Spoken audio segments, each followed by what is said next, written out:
Hello everyone, good morning all of you. I hope so everybody will be fine.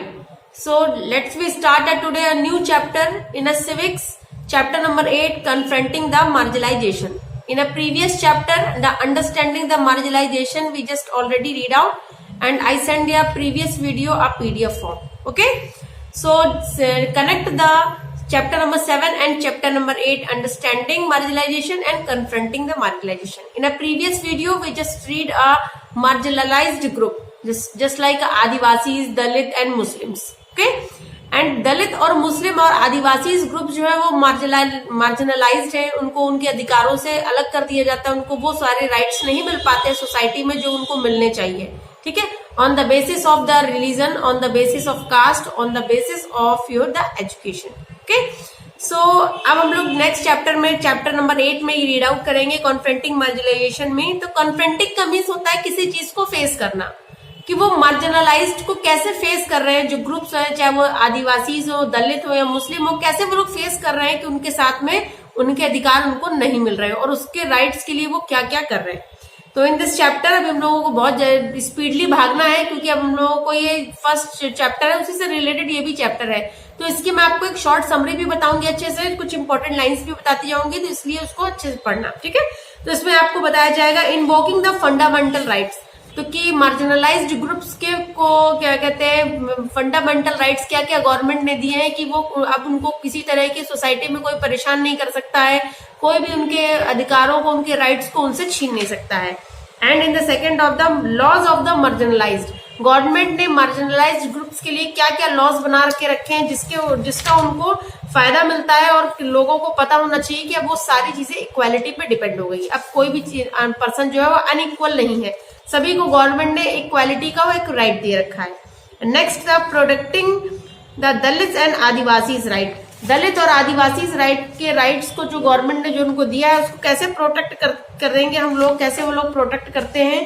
And in the next is a manual scavenger and the curse of the humanity dignity and demand the adivasis and 1989 act. ठीक है, तो confronting the marginalisation. In a previous chapter, we just studied about the Adivasis and the Muslim, two of the marginalized community in India. As we know, सबको पता है. You also studied that since the marginalized communities that the excluded from the mainstream, they often do not access the resource of the opportunity. In other words, the communities experience inequality and discrimination. Consequently, they are unable to assert their rights and influence decisions. They experience a sense of the disadvantage and powerlessness. जैसा हम सबको पता है कि दलित और आदिवासी और मुस्लिम जो है हमारे इंडिया के और भी एक्सेट्रा बहुत सारी ऐसी कम्युनिटी हैं जो बहुत माइनॉरिटीज में को बिलोंग करती है, जिसके बहुत कम ही लोग यहाँ पर रहते हैं. तो वो सारे माइनॉरिटी को बिलोंग करती हैं. तो ये सारे लोग ये सारी जो कम्युनिटीज हैं, ये सब ग्रुप्स जो है ये मार्जिनलाइज्ड ग्रुप है. तो यहाँ पर बहुत सारे राइट्स उनको नहीं मिल पाते हैं, उनकी पावर बहुत डाउन रहती, पावरलेस होते हैं वो लोग. तो इसलिए उन्होंने अपनी पावर्स को शो करने के लिए, अपने राइट्स को शो करने के लिए वो बहुत सारी चीजों का यूज करते हैं.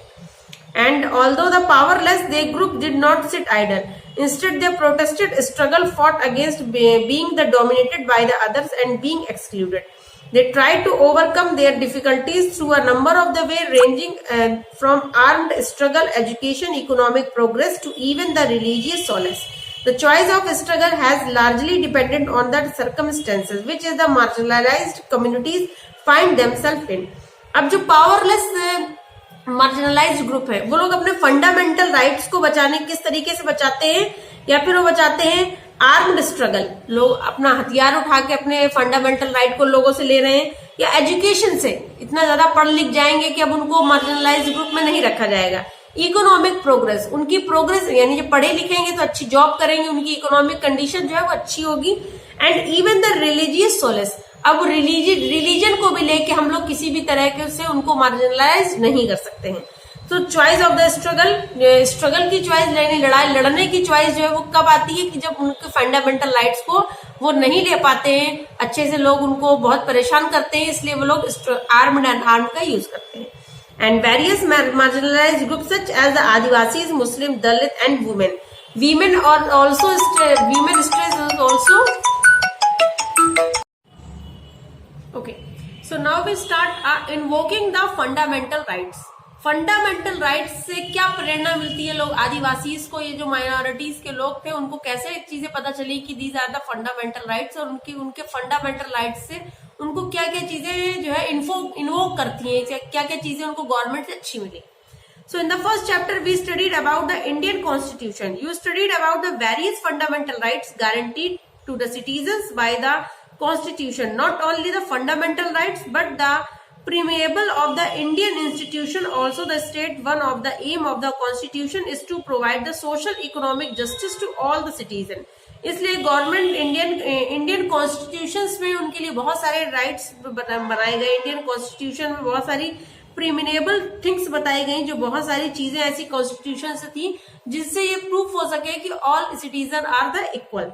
And even the directive principle of the state policy aim to ensure the social and economic justice to the every children. If there is a political, social and economic equality in the country, the changes of the injustice and inequality will be reduced a great extent. अगर किसी भी country में किसी तरह का कोई political, social और economic quality हमेशा बनी रहेगी तो किसी तरह का कोई अनजस्टिस किसी के साथ नहीं होगा. ओके.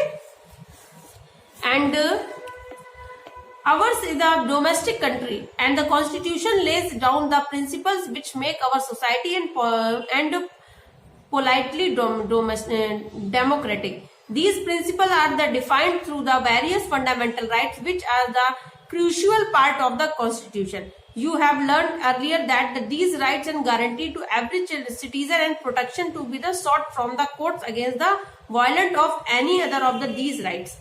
अगर कोई भी इनके राइट्स को, किसी भी आदिवासी को, किसी भी माइनॉरिटी, किसी भी माइग्रेशन मार्जिनलाइज्ड ग्रुप को अगर किसी भी के भी राइट्स को कोई छीनता है तो उनके पास एक राइट होता है, उनके पास ये बहुत अच्छा ऑप्शन है कि वो सीधे डायरेक्ट कोर्ट में जाके अपने वायलेंस के अगेंस्ट में कंप्लेन कर सकते हैं.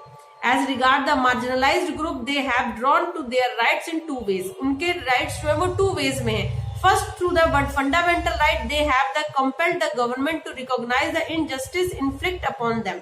इसलिए कि अगर उनके फंडामेंटल राइट्स को कोई छीनता है, कोई छीनने की कोशिश करता है या किसी तरह की कोई इनइक्वालिटी उनके साथ होती है तो वो गवर्नमेंट के पास जा सकते हैं, अपने इनजस्टिस की उनके से कंप्लेन कर सकते हैं. And secondly, they have insisted the government to make such as law would help to restore the fundamental of the right of the marginalized group. And second is that government ने इतने सारे laws बनाए हैं कि marginalised group को fundamental rights जो है वो इजिली प्रोवाइड हो सके. And in the some cases, the struggles of the marginalized groups have even the influenced, inspired the government to frame new laws keeping in mind and spirit of the fundamental rights. इसलिए government ने सारी चीजों से inspire होकर ऐसे laws को frame किया है, कीप इन माइंड, अपने माइंड में सारी चीजें सेटअप करके कि किसी भी तरह से किसी भी मार्जिनलाइज्ड ग्रुप को, किसी भी माइनॉरिटीज के ग्रुप को किसी भी तरह का कोई भी इनइक्वालिटी की फीलिंग ना आए. And you have studied about the untouchability previously. आपने इसके पहले अनटचेबिलिटी पढ़ा है. लोगों के अंदर छुआछूत की भावना थी, जो माइनॉरिटीज लोग थे, कुछ स्पेशली फॉर दलित्स.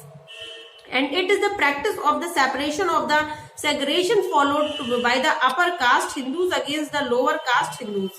बहुत सारे जो सीनियर कास्ट के लोग थे वो लोअर कास्ट के लोगों के साथ बहुत सारा सेपरेशन करते थे, उनके लिए हमेशा चीजें अलग बना दी गई थी. This inhuman practice is now the abolished by the law. लेकिन लॉ से ये सारी चीजों को खत्म कर दिया गया है. This is in accordance with the article 17 of the constitution. Underline this. And article 17 constitution में अनटचेबिलिटी को पूरी तरीके से रिमूव कर दिया गया है. The abolition of the untouchability means the Dalit and can now get the education. अब दलित को भी एजुकेशन मिलेगी. use various public facilities such as pond, park, wells, bathing ghats and the libraries under inter temples and so on. अब दलित को भी सारे park में कहीं पे भी वो जा सकते हैं, किसी भी जगह पे वो जा सकते हैं, उनके लिए बिल्कुल फ्रीडम है. इन आर्टिकल 17 में कॉन्स्टिट्यूशन ने उनको ये राइट्स दे रखा है. And no one can stop them by doing so. This clearly means that if any person practice untouchability, it will account to an offense. The person shall be punished in according to the law. अगर आप कोई इनके खिलाफ, उनके साथ किसी तरह का कोई जो है डिस्क्रिमिनेशन हुआ दलित के लिए, तो वो उसके खिलाफ गवर्नमेंट ने लॉ का कॉन्स्टिट्यूशन बना रखा है. Not only Article 17, there is also other sections of the Constitution which add the argument against the untouchability. केवल आर्टिकल 17 में नहीं, ऐसे बहुत सारे कॉन्स्टिट्यूशन में लॉज बने हैं जो अनटचेबिलिटी के अगेंस्ट में लोग उस पर कंप्लेंट कर सकते हैं.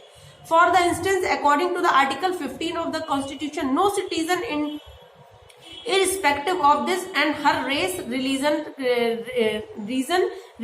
caste, gender and shall be discriminated against. और अंडरलाइन दिस, आर्टिकल 15 में भी ये बोला गया कि कोई भी अब ऐसा सिटीजन नहीं है जो उनके साथ इरिस्पेक्टिव होगा, यानी रिस्पेक्ट नहीं देगा उनको, चाहे अकॉर्डिंग टू द रेस के अकॉर्डिंग, रिलीजन उसके रीजन यानी उसके क्षेत्र के अकॉर्डिंग, उसके एरिया के अकॉर्डिंग, रिलीजन उसके धर्म के अकॉर्डिंग, उसकी कास्ट के अकॉर्डिंग, उसकी जेंडर के अकॉर्डिंग, कोई भी किसी भी चीज को, किसी भी माइनॉरिटी ग्रुप को डिस्क्रिमिनेट नहीं कर सकता है. This mean that every citizen of the country is equal, shall be the treated equally. The Dalit use this provision to seek equality in the case it is denied to them.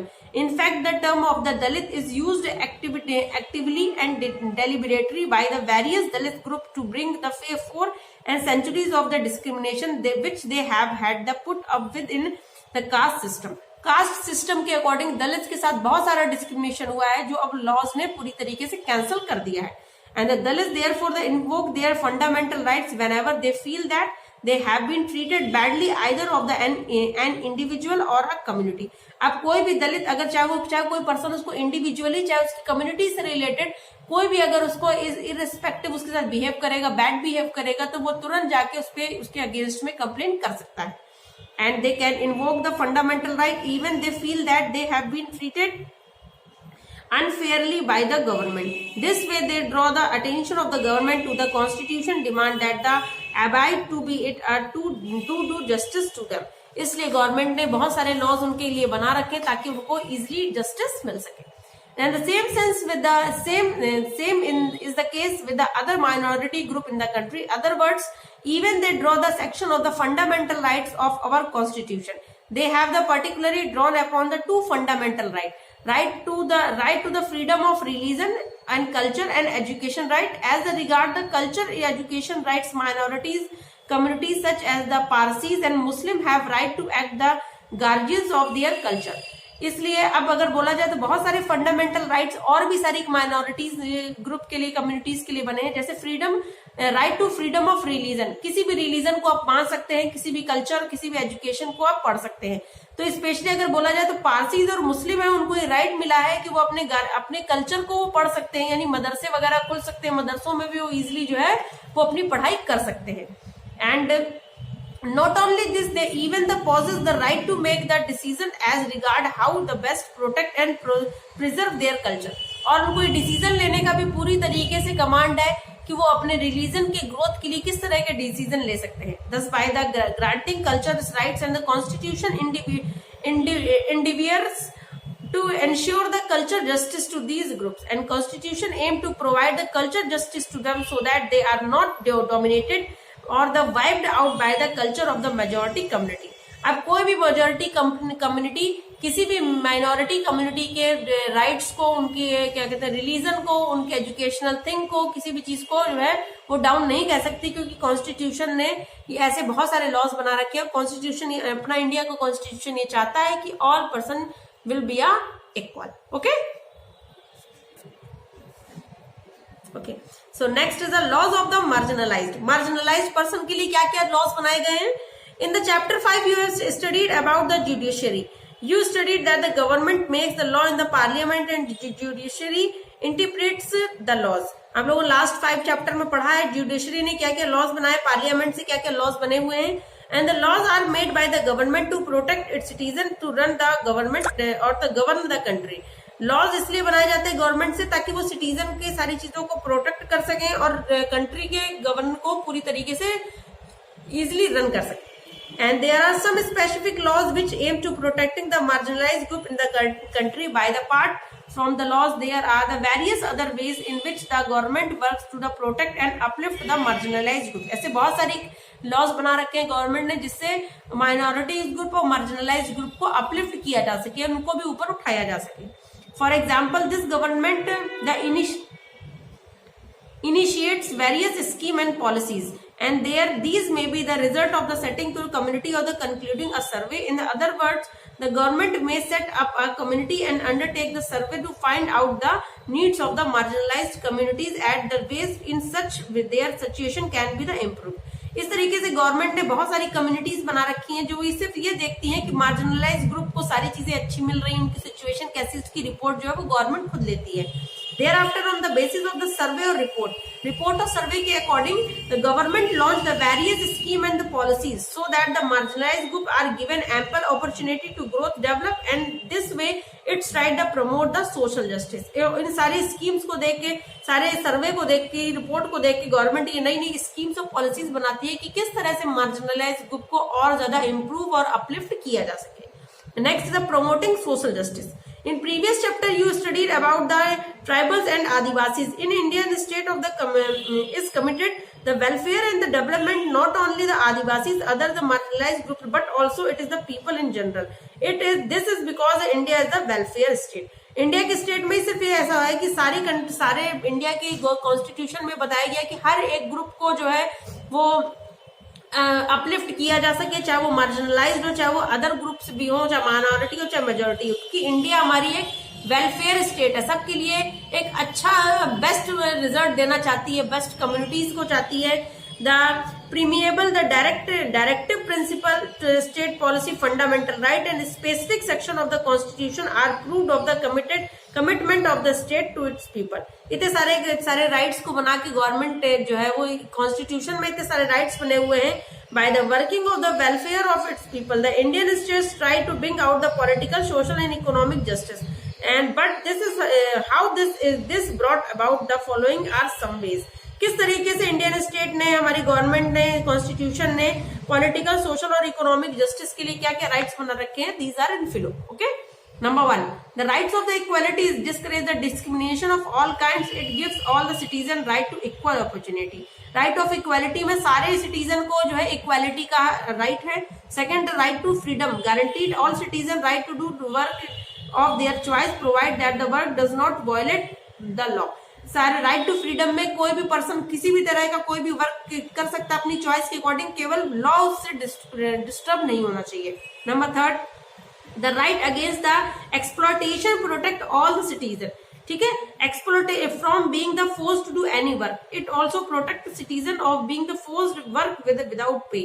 तो ऐसे बहुत सारे rights बनाए गए जिससे exploit, लोगों को exploitation कम किया जाए, यानी गरीबी को, जो गवर्नमेंट ने बहुत सारे ऐसे कॉन्स्टिट्यूशन बनाए कि आप अपनी मर्जी से कोई भी वर्क कर सकते हो जिससे कंट्री की जो गरीबी है वो कम हो सके. And number 4, right to freedom to religion, the culture and education right allowed minority communities to abide their own belief. They can promote their own language, custom and tradition. लोगों को right of the freedom religion, लोग अपने according जो है कोई भी religion choose कर सकते हैं, कोई भी कल्चर, कोई भी एजुकेशन चूज कर सकते हैं. ये इसलिए मेनली बना हुआ है कि माइनॉरिटी कम्युनिटी जो है वो अपने कस्टम, अपनी लैंग्वेज, अपनी ट्रेडिशन को आगे कंटिन्यू कर सके. Number 5, as regard their fair distribution of wealth among of the citizen. The constitution has directed the future government to work towards the ensuring the adequate means of the livelihood all citizens, fair wages of all workers, equal pay for both man and women, doing equal and same kind of the work. हर किसी person को constitution ने एक law ये भी बना हुआ है कि हर किसी पर्सन को एक सेम सैलरी मिले, सेम इनकम हो उनकी, चाहे वो मैन हो चाहे वुमेन. अगर वही सेम काम मैन वुमेन कर रहे हैं तो उनकी सेम इक्वालिटी होनी चाहिए. Number 6, apart from the above mentioned, the constitution direct the government to protect, help the weaker section of the society, including the marginalized community, women, sick and aged, and to realize the government should strive to give the proper healthcare facilities and free legal aid. Government ने ऐसे बहुत सारी चीजें बनाई हैं जो सिर्फ society में रहने वाले मार्जिनलाइज कम्युनिटी के साथ साथ बहुत सारी वीमेन्स के लिए भी है, सिक पर्सन के लिए और एज्ड ग्रुप के पर्सन के लिए भी है, जिससे गवर्नमेंट ने उनके प्रॉपर हेल्थ के लिए, उनकी फैसिलिटीज के और उनको लीगल एडवाइस देने के लिए बहुत सारी चीजें बनाई हैं कि अगर उनको किसी तरह का कोई हेल्प चाहिए होती गवर्नमेंट से तो वो किसी तरह की कोई हेल्प ले सकते हैं विदाउट एनी पे. Clear. So as regard the marginalized group such as the Dalit, Muslim and women, various social practices have the harm their immensely and consequently they have the lagged behind in all spheres. But the marginalized group in generally have the retained economically weak and having the deprived the education, they have not been able to reap the benefit of the democracy. इस तरीके से दलित, मुस्लिम और women's के लिए बहुत सारे social practices से related government ने बहुत सारे रूल और कॉन्स्टिट्यूशन में बनाए गए हैं, जिससे हर एक पर्सन को, इकोनॉमिकली वीक पर्सन को भी बहुत सारी हेल्प मिलती है.